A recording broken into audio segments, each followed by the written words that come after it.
Canarias es uno de los territorios de Europa con mayor nivel de emisiones de gases de efecto invernadero. Aquí la mayor parte del agua potable viene de quemar petróleo 24 horas al día, 365 días al año.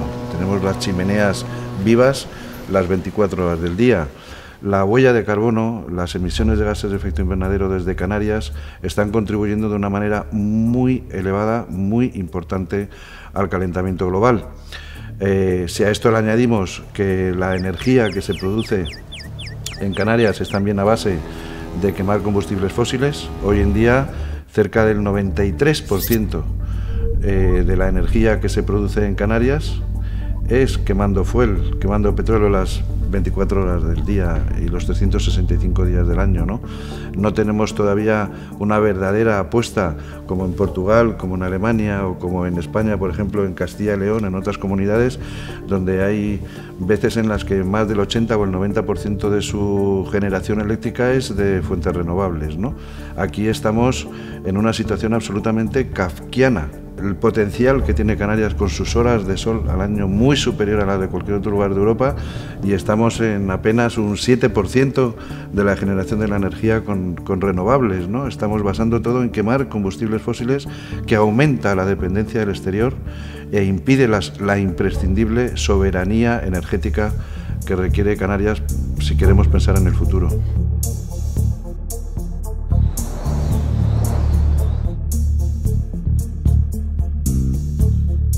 Bueno, es cierto que hay todavía algunos negacionistas, pero afortunadamente la ciencia, los datos, las evidencias y las pruebas y los hechos concretos están mostrando de una forma absolutamente inequívoca en todos los lugares del planeta que el calentamiento global, el cambio climático, es un hecho constatado, que además es la primera amenaza, está considerado por Naciones Unidas como la primera amenaza para el planeta y para el ser humano en el siglo XXI. ¿Cómo afecta esto a Canarias?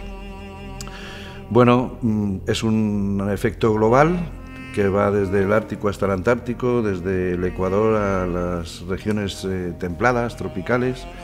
Los fenómenos meteorológicos adversos, que se denominan los FMA, se están intensificando, huracanes, tormentas tropicales más frecuentes, más virulentas, más intensas, inundaciones, olas de calor extremo, sequías, falta de acceso al agua potable, afecciones sobre la salud pública por las olas de calor, las alergias, las calimas, y los archipiélagos, y por ende Canarias, son territorios que están considerados especialmente vulnerables al calentamiento global por el ascenso del nivel del mar. Hay archipiélagos en el mundo, en el Océano Pacífico, en el Índico, que este siglo están condenados a desaparecer. Estamos hablando de situaciones absolutamente críticas, ¿no? Pero también afecta pues con la introducción de nuevas especies que antes tenían esas ventanas climáticas cerradas, ahora se abren porque hay zonas más cálidas, insectos que pueden transmitir enfermedades, especies que afectan a la agricultura.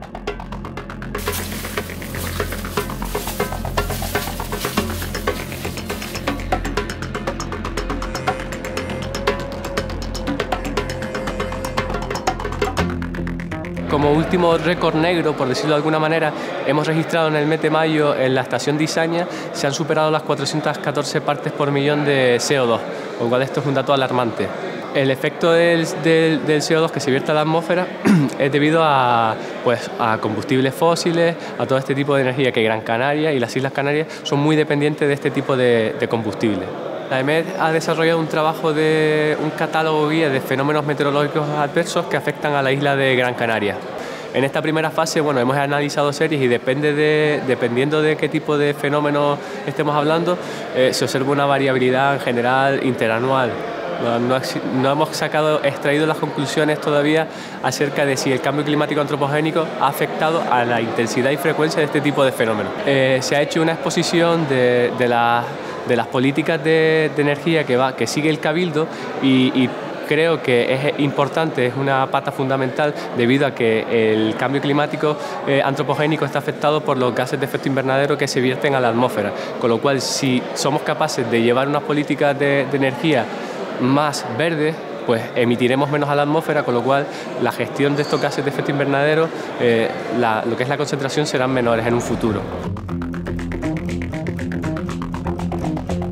Esta tierra reúne recursos naturales extraordinarios para hacer posible que pudiéramos romper la dependencia con el exterior. Somos islas ancladas en medio del Atlántico, por lo tanto, para generar energía necesitamos, y seguimos necesitando desgraciadamente después de muchos años, la importación de combustibles fósiles. Fuimos una referencia y empezamos a avanzar y generamos un concurso en el que la participación pública jugaba un papel importante. Todo eso se vino abajo. Desde luego, un principal elemento fue el de la corrupción, pero también el de una mala praxis a la hora de elaborar el procedimiento. Eso ha hecho que hayamos dilatado en el tiempo todo el proceso. Corrupción, inacción, incapacidad para ejecutar el procedimiento en condiciones, y yo creo que también una nula voluntad política. En estos momentos en Canarias nos cuesta 1.300 millones más producir energía que en territorio peninsular. Es una locura porque, claro, somos un sistema aislado, hay que importar el combustible. Nosotros no tenemos conexiones con otros territorios, no podemos, digamos que, beneficiarnos de la producción de renovables en otros espacios. Lo tenemos que producir nosotros y no lo estamos haciendo. Luego hay problemas con las servidumbres aeroportuarias. No existe ningún tipo de interés en solucionar esos condicionantes. Y es verdad que se ha avanzado en la adjudicación de nuevos concursos, pero todas estas limitaciones hacen que muchos de los megavatios concedidos no se puedan ejecutar. Por lo tanto, el avance en eólica es lento. No se ha contemplado la posibilidad de darle el mismo tratamiento a la fotovoltaica hasta ahora, y la fotovoltaica ya es muy competitiva, incluso puede ser más barata incluso que la eólica, y por otra parte no hemos avanzado en nuevas propuestas. La aerotermia, la geotermia, la biomasa endógena, todo eso abre un abanico de posibilidades de ampliar el mix de producción renovable, y eso no se ha hecho. Por otra parte, yo creo que hemos en Canarias dejado pasar una oportunidad histórica de avanzar hacia la soberanía energética, hacia la democratización de la energía a través del autoconsumo.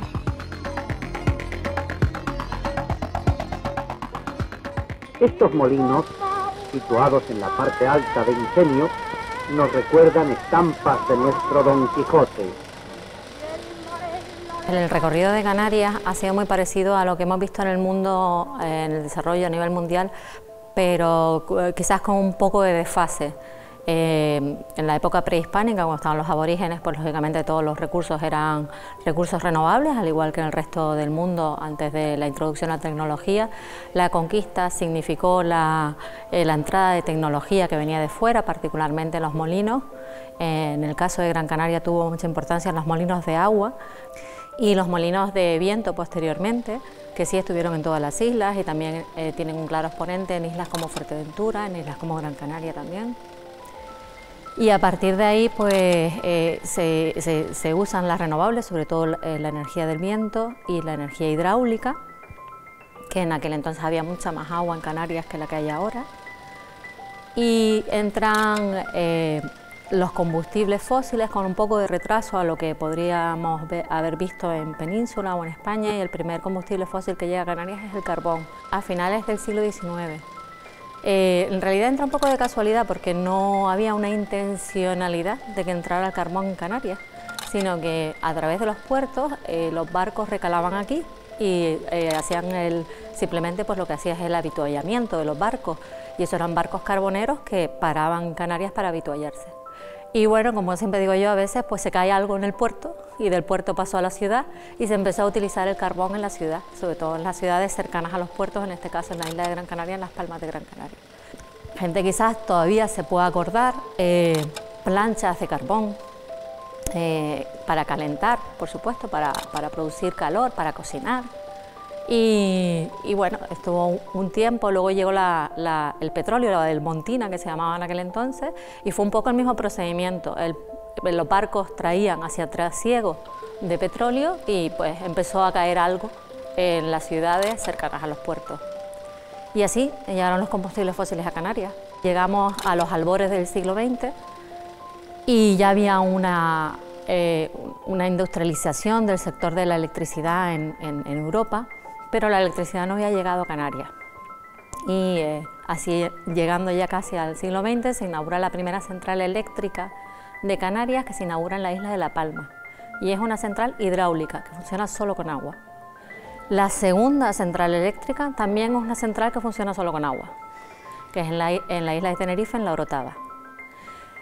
Y luego ya vienen las centrales eléctricas convencionales, que podríamos llamar, que son las que conocemos hoy en día, que funcionan a partir de combustibles fósiles, y las primeras de Canarias funcionaron con carbón. La primera que funcionó fue en Santa Cruz de Tenerife y la segunda en Las Palmas de Gran Canaria. Ya estamos hablando del 1899, o sea, realmente pisando el siglo XX. Y esa es lo que llaman la fábrica de la luz, fue la primera, en lo que hoy en día muchos de ustedes conocen como la Plaza de la Feria. Allí estaba el edificio de la primera central eléctrica. Hoy en día quizás en Gran Canaria lo que recordamos es la central de la CICER, pero esa central no se puso en marcha hasta cerca de 40 años más tarde. La CICER es el nombre de la empresa, compañía insular colonial de electricidad y riegos, y de ahí viene el acrónimo CICER.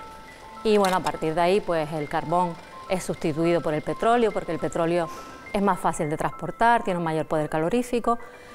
Y ya entramos en la coyuntura actual y lo que vemos es que se van extendiendo las centrales que se van extendiendo a las islas ya no van siendo hidráulicas sino convencionales, y al final la historia energética en Canarias es la historia de la dependencia energética de Canarias. Comenzamos con una dependencia energética de cero, solamente utilizábamos recursos endógenos, y llegamos al año 2010 donde el 98% de los recursos que utilizamos son derivados del petróleo. Entonces, la historia, al final, cuando miramos históricamente lo que ha pasado, pues con cada cambio de paradigma, con cada cambio de modelo energético, lo que hacemos es subir esa demanda energética, esa dependencia del exterior. Y en concreto en Canarias lo hemos hecho en base al petróleo.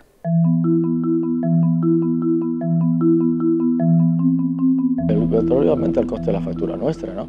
Y como nosotros solamente dependemos del gasoil y del fuel oil, pues está claro, se nos incrementa la factura. La península tiene otras posibilidades, tienen la energía hidráulica fundamentalmente, ¿no? Tienen el carbón también y tienen las nucleares. Y por tanto el coste energético en la península es más bajo que aquí, más bajo como la mitad o más, ¿no? Y ese sobrecoste, como en España se decidió, creo que con buen criterio, ¿no?, que todos los españoles pagaran lo mismo por kilovatio hora, esa diferencia del coste de generación aquí a la península es lo que es el sobrecoste energético de las islas, ¿no?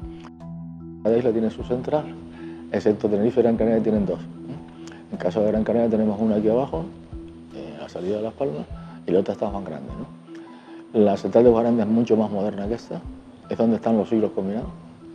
Hay que decir que esos ciclos combinados están bastante modernizados en el sentido de eliminar lo más posible la contaminación. Tienen sistemas de desulfuración, de eliminar el azufre, que tienen muy pocas plantas por ahí, y esta las tiene. Por tanto, la central de Juan Grande tiene un nivel de, digamos, de contaminación bajo, pero la central de Ginamar sí que está obsoleta, ¿no? Ahí hay ciclos de vapor todavía, hay grupos diésel antiquísimos, ¿no? Eso en gran parte está obsoleta, ¿no? Pero en fin, bueno, eso es lo que tenemos ahora aquí. Quemando casi siempre el fuel oil. Es verdad también que fuel oil hace tiempo, Unelco hace tiempo, Endesa, perdón, Enel, que está quemando fuel oil vía de 0,7, o sea, de una contaminación baja. Eso es cierto también, pero de todas maneras somos una de las regiones más contaminantes. Así que por esas razones, digamos, el coste energético de generar en Canarias es más caro en energías fósiles. En energías renovables para nada. Nosotros tenemos un coste de generación en energías renovables, eólicas, sobre todo, casi la mitad que en península. O sea, nuestro peor parque eólico en Canarias es igual al mejor parque eólico en Europa. El récord Guinness de producción de parques eólicos se encuentra en Canarias, concretamente en Gran Canaria y en Tenerife entero, ¿no? Así que estamos hablando de que si se incorporase masivamente las energías renovables al mix energético de las islas, y especialmente en estas, el coste energético varía, según nuestros cálculos, casi a la mitad también. Hemos hecho algunos estudios en la empresa que tenía yo, hemos hecho algunos estudios al respecto, encargados por varios cabildos, concretamente Lanzarote, Fuerteventura, Gran Canaria y La Palma, y hemos visto que en todas las islas se puede alcanzar entre un 60 y un 70% de penetración de energías renovables. Fue el primer estudio que se hace, que yo conozco a nivel mundial, en el que se optimizaba al mismo tiempo la producción de energía eléctrica, la desalación de agua y la movilidad con coches eléctricos. Ese mix, resultados son realmente espectaculares, ¿no?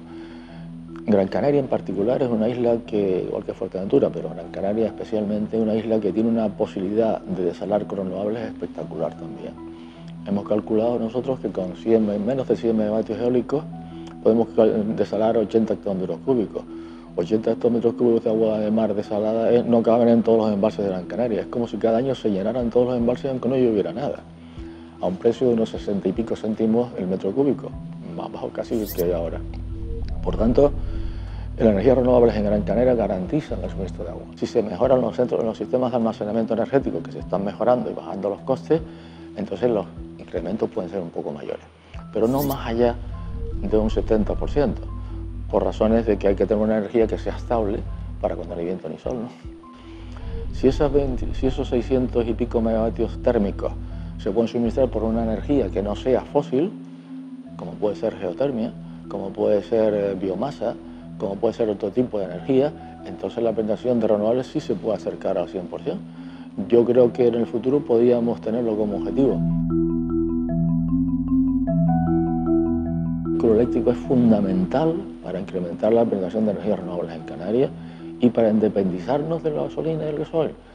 En el estudio que hicimos nosotros de esa flota de 200.000 vehículos, pasábamos de un consumo en este momento de unas 420.000 toneladas al año de gasolina y gasoil, pasamos a 224.000. Es decir, que estamos hablando de unos números y unos resultados que convierten a Gran Canaria en el foco de atención mundial. Esa es mi idea. Y además digo que eso es posible porque técnicamente se ha demostrado que es así y económicamente también. Es un problema, por tanto, político, de querer hacerlo.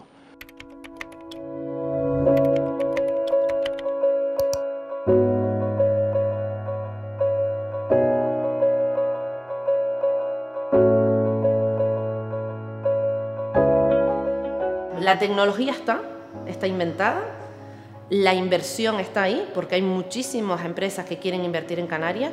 El problema es un freno burocrático. Hay la cantidad de trámites que hay que hacer para que alguien, una persona, ya no te hablo empresa, una persona ponga una placa solar en su casa de forma legal. La burocracia que tiene que pasar termina diciendo que ahí se queda. Es muy complicado. En Europa hoy en día tú te puedes convertir perfectamente en un generador de energía. Tú tienes consumo en tu casa y también puedes verter a la red. Aquí en España hoy en día eso es ilegal. Tú cuando hablas con los inversores o con los empresarios del sector te dicen no queremos ayuda, no necesitamos ayuda. Lo que necesitamos es que nos quiten esas trabas burocráticas que hay, porque es que cuando un empresario viene aquí y quiere poner un molino eólico, desde que llega hasta que puede empezar a poner el primer molino eólico pueden pasar 5 años. Hay mucha traba burocrática que evita ese avance. Canarias debe crear un comité de estudio sobre qué sistema energético quiere Canarias. Lo que no puede ser es seguir utilizando sistemas energéticos que dependan del exterior. Cataluña ha hecho un pacto por la transición energética con todos los partidos políticos. Canarias debe hacer ese pacto, pero porque es lo único que garantiza esa seguridad jurídica, que todos los partidos políticos se comprometan a una misma hoja de ruta. Y eso hoy en día no existe porque hay un estudio de transición energética que lo ha hecho el gobierno sin contar con los cabildos, hay un estudio de transición energética que lo hacen los cabildos sin contar con los gobiernos, y eso está muy bien, pero no sirve para nada. Hay creado un observatorio en la energía, pero realmente no creo que estén identificadas todas las partes que deben de estar en ese observatorio. El observatorio es regional, lo crea el gobierno de Canarias Es un observatorio de la energía para la transición energética de Canarias y estoy segura que el Gobierno de Canarias, la intención es ampliar esa representación, pero ahora mismo lo que hay representado en su mayoría pues son empresas eléctricas, empresas del gas y empresas del petróleo. Solamente hay una empresa de renovables o 2 empresas de renovables nada más. Entonces, una transición energética con ese desequilibrio es un poco chocante. Creo que debería de haber muchísima más representación de cabildos, muchísima más representación de empresas de renovables o de asociaciones de renovables. Uno de los objetivos principales del nuevo presidente del Cabildo de Gran Canaria es la apuesta clara por las energías renovables. Y bueno, ahí tenemos, ahora mismo acaban de sacar unas nuevas ayudas para la implantación de autoconsumo en viviendas, con lo cual tienes una ayuda para poder poner placas y hacer autoconsumo en tu hogar. No, este cabildo, o sea, yo creo que su objetivo principal han sido las renovables, eso no creo que lo discuta nadie.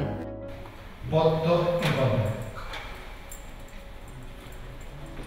Se aprueba. Se nos critica muchas veces de que estamos en contra de que se hagan inversiones. Nosotros estamos totalmente a favor de que se hagan inversiones siempre y cuando vayan a favor de un modelo sostenible, de un modelo energético descarbonizado y no desde luego con proyectos como por ejemplo la regasificadora, con el cual no coincidimos porque consideramos que no es precisamente ningún elemento de transición que vaya a contribuir a un futuro más sostenible desde el punto de vista energético en la isla de Gran Canaria. Con la llegada del gobierno de Mariano Rajoy y su ministro José Manuel Soria, bueno, aquello supuso pues un hachazo tremendo, ¿no?, a cualquier perspectiva de desarrollo de las energías renovables en España, hasta tal punto que bueno, condujo a la ruina a algunas de esas empresas y un sector que era un sector emergente y líder a escala global, pues se vio pues muy mermado en sus posibilidades, ¿no?, de desarrollo futuro, ¿no? El archipiélago canario se ha caracterizado por una falta de sensibilidad tanto en materia de cambio climático como en materia también energética. Creo que desgraciadamente no ha habido pues un debate serio acerca de cuál debe ser el modelo de desarrollo de Canarias y por lo tanto su modelo energético y también su modelo de lucha contra el cambio climático de aquí por lo menos hasta, yo creo que bueno, hasta el 2040 podría ser 2040 o 2050, ¿no? Y marcarnos unos objetivos suficientemente ambiciosos al respecto. Bueno, en realidad el Cabildo de Gran Canaria, este equipo de gobierno ha tenido que comenzar prácticamente desde cero, porque a mí me parece sorprendente, ¿no?, que durante la legislatura anterior, por ejemplo, pues no hubiese ningún área, ninguna consejería del Cabildo que tuviese a la energía como un elemento importante, ¿no?, de actuación, dada la problemática que tenemos en Canarias, sobre todo de malas políticas energéticas, y que por lo tanto yo creo que ahí las instituciones locales, además, viendo la falta de liderazgo del Gobierno de Canarias, tienen la obligación moral pues de tomar la iniciativa en este aspecto, ¿no? Por lo tanto, nosotros partiendo de cero, pues hemos intentado poner recursos tanto económicos como humanos, sobre todo con la creación del Consejo Insular de la Energía, un ente público empresarial cuyo objetivo fundamental es que entren menos barriles de petróleo en los puertos de Gran Canaria. Y además creemos que el Cabildo tiene que impulsar este tipo de políticas dentro de la isla, y lo hemos hecho a través de un instrumento que proporciona la Unión Europea, que es el Pacto de los Alcaldes. El objetivo fundamental del Pacto de los Alcaldes es reducir en un 40% las emisiones de gases de efecto invernadero en el 2030 y mejorar también la resiliencia frente al cambio climático. Para ello, además, estamos elaborando, por un lado, por primera vez, un inventario de emisiones de dióxido de carbono a nivel insular y después, por supuesto, municipalizado, y de esta manera los ayuntamientos dispondrán de una hoja de ruta que les va a permitir precisamente promocionar las energías renovables, realizar diferentes obras y actuaciones para ser más eficientes, para ahorrar energía y, por otro lado, también promover esas energías renovables en sus municipios. Proyectos que tenemos ahora mismo en marcha: tenemos varios proyectos de fotovoltaica tanto bueno, pues en el parking de la calle Pérez Galdós, de la Casa Palacio, por otro lado también aquí en Infecar, para convertir también Infecar pues, en el primer recinto ferial sostenible del Estado. Por otro lado también tenemos otro proyecto importante en Juan Grande de fotovoltaica, cuyo proyecto ya tenemos contratado y se está desarrollando. Por otro lado también en estos momentos tenemos pues, ya con la licitación bastante avanzada pues, un proyecto para instalar 17 puntos de recarga para vehículos eléctricos a lo largo de la isla de Gran Canaria en 17 municipios distintos, y después habrá una segunda fase. También tenemos un gran potencial en eólica marina, aunque todavía pues, existen determinados aspectos que se encuentran en fase de investigación de I+D+I, otras fuentes de energía alternativas que tenemos que investigar y que tenemos que buscar, por ejemplo, pues evidentemente la energía mareomotriz, la que está en el mar, y ahí pues la Plocan también va a jugar, yo creo que un papel muy importante de cara al futuro para el desarrollo de estas fuentes, ¿no?, de energía. Y por otro lado la geotermia. En este caso me estoy refiriendo fundamentalmente a la geotermia de alta entalpía. La de baja entalpía tiene ya un desarrollo importante aquí en Canarias, pero la de alta entalpía sí que requiere pues, de un trabajo mucho más de investigación y desarrollo muy profundo, y además con una visión de largo y medio plazo, que es lo que estamos haciendo ahora mismo desde el Cabildo de Gran Canaria. Y por último, uno de los proyectos más importantes también para el Cabildo es la central hidroeléctrica de bombeo Chira-Soria, una central que cuando esté en marcha es un proyecto, yo creo que único a nivel mundial, a escala global.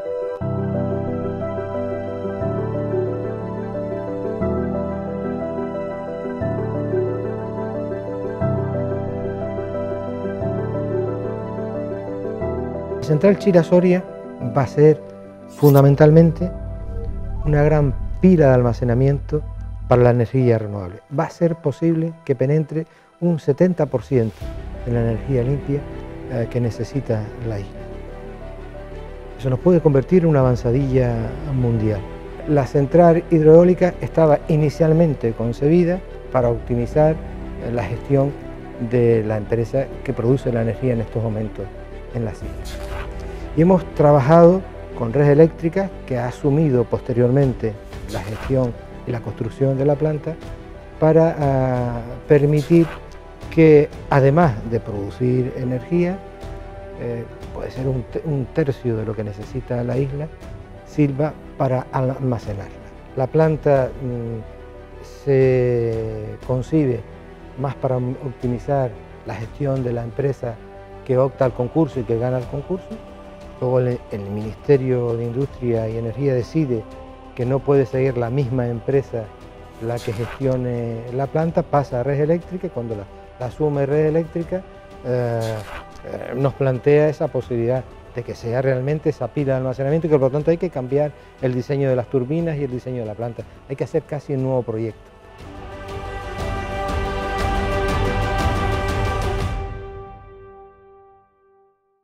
La tecnología que ha habido que, vamos a decir así, inventar porque no existía, y que ha habido que trabajar sobre ella hasta conseguir un diseño robusto y que sabemos que funciona, eso ha llevado un tiempo.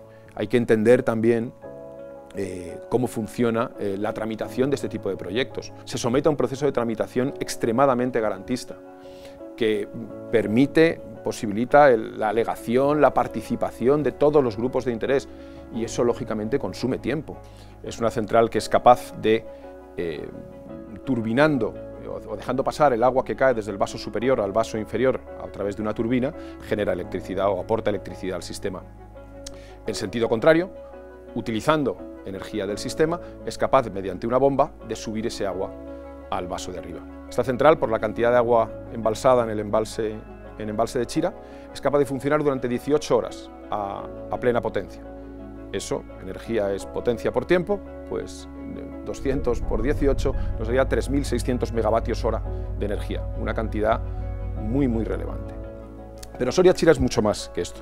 Incorpora una flexibilidad y una capacidad de regulación hasta ahora desconocidas en el mundo energético, ¿no?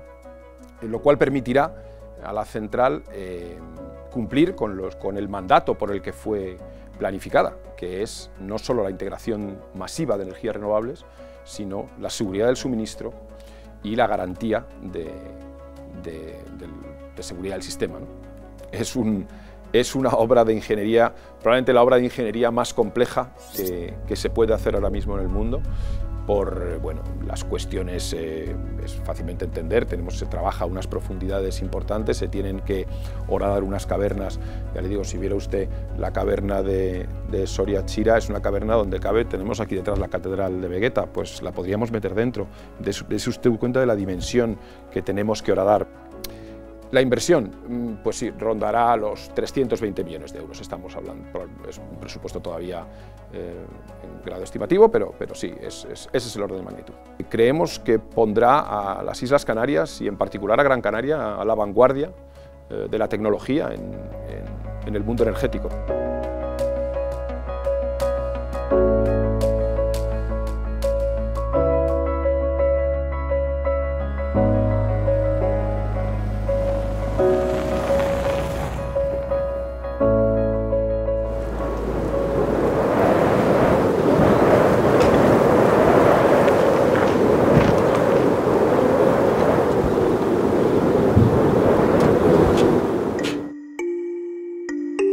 En este caso estamos hablando de un bombeo reversible específico para la eólica, un poco como Corona del Viento.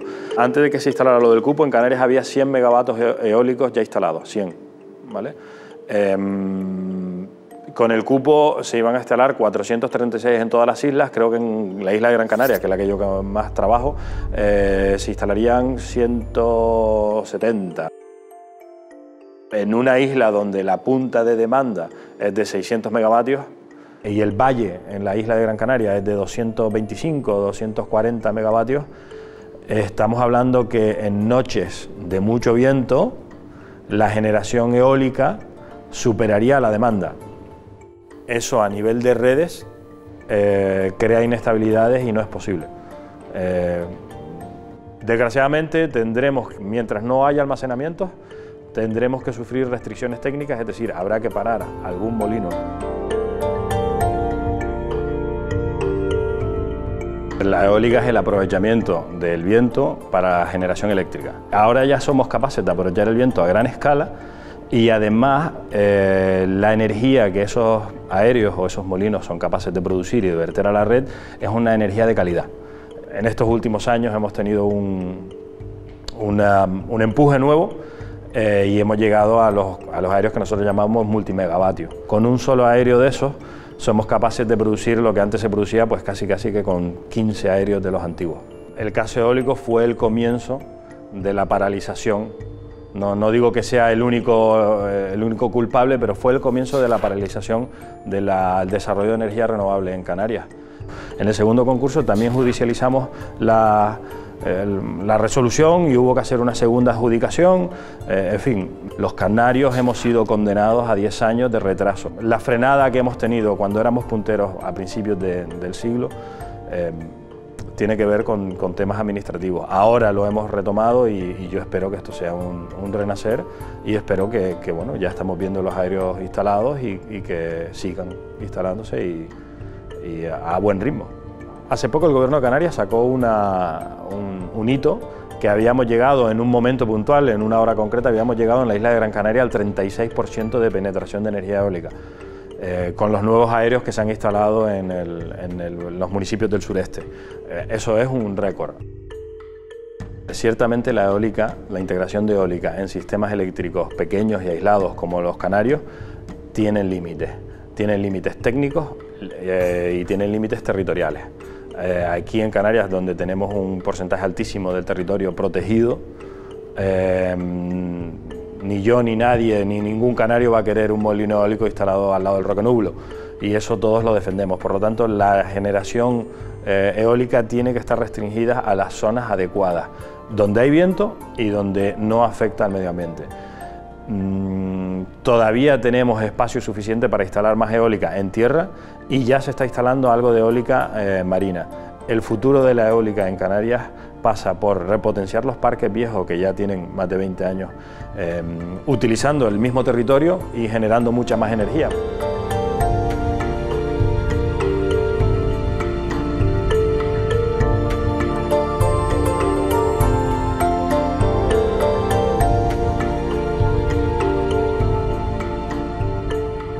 Las renovables vamos de la mano sin discusión, tiene que ser así. Prácticamente no hay externalidades negativas, hay sus pequeños matices. En la energía eólica, efectivamente, a alguien el efecto visual a alguien le puede parecer feo, a otros les parecerá bonito, pero básicamente es eso. Al final es una zapata que cuando tú quitas el aerogenerador, el territorio lo puedes dejar absolutamente igual que como estaba, por lo tanto la afección medioambiental es muy reducida y lógicamente la fotovoltaica igual. Aquí Canarias tiene un recurso magnífico, es uno de los lugares del mundo con mejor recurso solar, no solamente por el propio recurso, sino porque las células de las placas fotovoltaicas trabajan mejor con una temperatura adecuada, y aquí en Canarias, gracias al alisio, al viento de alisio que tenemos aquí, pues nuestras placas trabajan muchísimo mejor.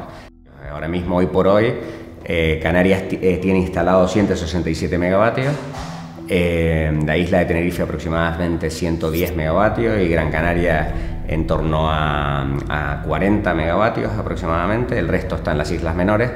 Y efectivamente nos queda mucho por hacer. En Canarias ahora mismo en tramitación sí que hay gente intentando desarrollar fotovoltaica, pero no hay una norma superior desde Madrid que dé luz a esa posible incorporación de esa energía, ¿no? El sistema que se ha escogido es el de subastas, y a través de esas subastas incorporaremos nueva potencia. Como todavía no se han publicado ni siquiera tenemos borrador, pues lógicamente estamos a la espera. Ha habido una inseguridad jurídica importantísima y claro, esto ha hecho que el sector se resienta, ¿no? Nosotros siempre hemos estado dispuestos a hablar, hemos incluso propuesto en algunas ocasiones limitación de potencia anual para que no hubiese picos, sino consiguiésemos hacer algo razonable y sin tanta incertidumbre, y al final los gobiernos no han querido hacerlo de esa manera, ¿no? Esto ha generado problemas, nos ha llevado a tribunales internacionales a ser el primer país del mundo con casos abiertos por incumplimiento del Tratado de la Energía, y por lo tanto es un error. Es un error que, gracias a Dios, yo creo que ya no se va a volver a repetir. La fotovoltaica está claramente inundándolo todo, por decirlo así. Cada vez es más moldeable, cada vez tiene innovaciones tecnológicas que le permiten estar en tejados, en cristaleras, incluso en pinturas que generan energía, ¿no? Por lo tanto, poquito a poco la vamos a ver colonizando, gracias a Dios, nuestras sociedades. Lo importante es que tenemos una norma, lo importante es que el Real Decreto 900 ya está funcionando, y aunque hay cosas de la norma que no nos gustan y que las queremos cambiar, y desde luego empezamos por esa incertidumbre en relación al famoso impuesto al sol, la gente tiene que saber que se puede instalar fotovoltaica, que si se instala fotovoltaica en el tiempo que tardes en amortizar la inversión, te vas a quedar con un ahorro energético magnífico. En una casa lo normal es una casa media que tenga un consumo bueno, pues eso, 4 personas, podemos estar hablando de 3 kilovatios, 4 kilovatios, 2 kilovatios y medio aproximadamente es lo que haría falta en una casa para autoconsumir, y sobre todo lo que intentamos es que no tengamos excedentes de energía, porque la normativa nos obliga a ello. Las grandes eléctricas están interesadísimas en que el coche eléctrico se desarrolle y que se incremente la demanda, y ellos de esa manera ofrecer servicios a sus clientes, ¿no?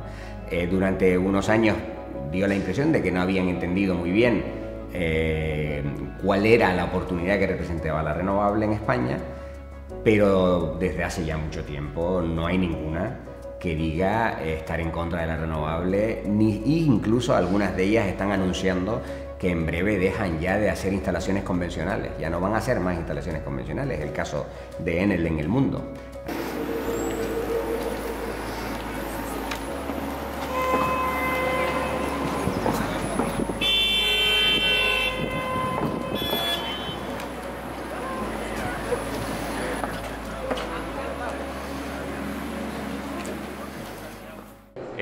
Yo creo que las empresas de carburantes deben entender, igual que debe entender la sociedad, de que tenemos un problema muy grande. Tenemos un problema muy grande de salud pública con las emisiones de los vehículos de combustión. Yo creo que ha llegado el momento de cambiar, y poquito a poco, y estoy seguro de que esas personas que trabajan en la industria petrolífera o incluso de servicios, de servicios petrolíferos, estoy seguro que las renovables van a encontrar un nicho de mercado muy interesante. Sí existe un mercado bastante grande de eléctricos híbridos enchufables, pero en eléctricos puros todavía queda la gran explosión de la oferta por venir. Nosotros calculamos que a partir del 2020, ya durante el 2019 y finales del 2019 veremos cosas, pero a partir del 2020 vamos a ver una explosión importante en la oferta de vehículos eléctricos. Las marcas se han dado cuenta de que la combustión ya no tiene futuro, como combustión pura no tiene futuro. A partir de ahora veremos un mercado de movilidad transformarse completamente a electrificado, si no eléctrico 100%, habrá un componente importante de electrificación en esos vehículos. Creemos fielmente que el vehículo eléctrico puede ayudar a esa transición de energías renovables y ser evidentemente un vehículo cero emisiones. Imagínate si tuviésemos todos los vehículos eléctricos de la ciudad de Las Palmas de Gran Canaria, cero emisiones, sería una maravilla. Calculamos aproximadamente €1 de gasto energético por cada 100 kilómetros. Eso es prácticamente una octava parte, una décima parte del gasto de combustión. O sea, si hacemos lo mismo en el tema de coches de combustión. Realmente los compañeros que tienen vehículo eléctrico, la factura no les ha subido tanto. De hecho, una de las cuestiones que se pueden hacer en el propio hogar es aprovechar para cargar el coche en horario nocturno, con lo cual existen una serie de tarifas eléctricas que te permiten que durante ese periodo de tiempo nocturno tú puedas tener un consumo energético más barato. Hay unos coches de nueva generación, vehículos eléctricos, cuya batería interna puede actuar no solo para recargarse, sino para dar energía. Eso quiere decir que en un momento determinado nosotros podemos tener nuestro coche eléctrico cargándose con renovables durante el día en alguna zona, llegar por la noche y verter esa energía que hemos almacenado en nuestro vehículo y verterla a nuestro hogar. Hay coches de gas y también hay hidrógeno, que es un poco, porque también son coches eléctricos de cero emisiones. En el caso del hidrógeno, nosotros lo que decimos es que el hidrógeno también hay que almacenarlo, también hay que distribuirlo. No es una energía que nosotros podamos tener gratuitamente como tenemos la del sol. Canarias tiene sol, tiene viento, tiene marea, tiene geotermia, tiene muchísimas maneras de tener energía propia sin tenerla que estar importando. La geotermia en el ámbito territorial nuestro es el calor que hay en el interior de nuestros volcanes. Produce las 24 horas del día, los 365 días al año. Es una fuente de energía renovable que le va a dar mucha estabilidad al mix energético de Canarias. Si lo comparamos en potencia instalada, una planta geotérmica de 20 megavatios equivaldría a una planta de 100 megavatios fotovoltaica. Una planta geotérmica de 20 megavatios equivaldrían a una planta eólica de 60 megavatios. Canarias es la única zona de todo el territorio nacional donde se ha reconocido desde hace muchísimos años que tiene recursos geotérmicos de alta entalpía. Estamos hablando de recursos geotérmicos capaces de generar electricidad, y lo que tenemos que hacer es trabajar para buscar si esos recursos geotérmicos realmente existen en el subsuelo e intentar ver su posible explotación. Sabemos desde hace 40 años que tenemos recursos geotérmicos de alta entalpía. No nos podemos pegar 40 años más sin invertir lo suficiente para definir, responder con buen grado de certidumbre si esos recursos geotérmicos existentes en nuestro subsuelo son técnicas y económicamente explotables. Tiene que haber compromiso político porque indudablemente en las primeras fases del desarrollo de un proyecto de geotérmica es muy difícil captar el interés de la inversión privada. Nosotros desde el Instituto Tecnológico de Energía Renovable y del Instituto Volcanológico de Canarias estamos trabajando por el desarrollo de la geotermia en Canarias. Bueno, yo lo intenté desde que regresé a Canarias hace 21 años.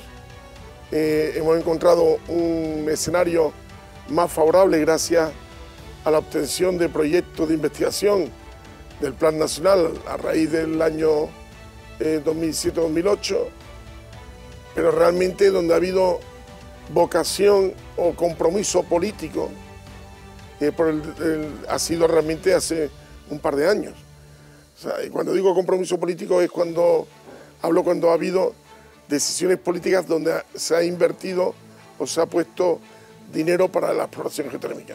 Eso lo han hecho por el Cabildo Gran Canaria, el Cabildo de Tenerife y ahora se ha sumado el Cabildo de La Palma. Desde hace un año estamos trabajando por hacer estudios de exploración geotérmica en Gran Canaria, en una primera fase. ¿Qué estamos haciendo en esta primera fase? Pues teniendo una mejor foto del potencial geotérmico de Gran Canaria.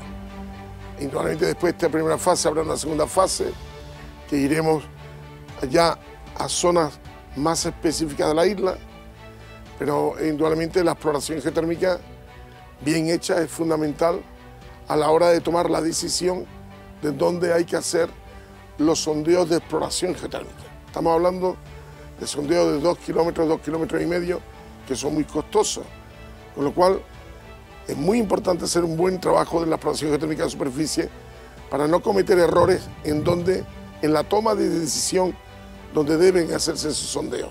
Si encontramos un recurso geotérmico de alta entalpía o de una entalpía lo suficientemente interesante para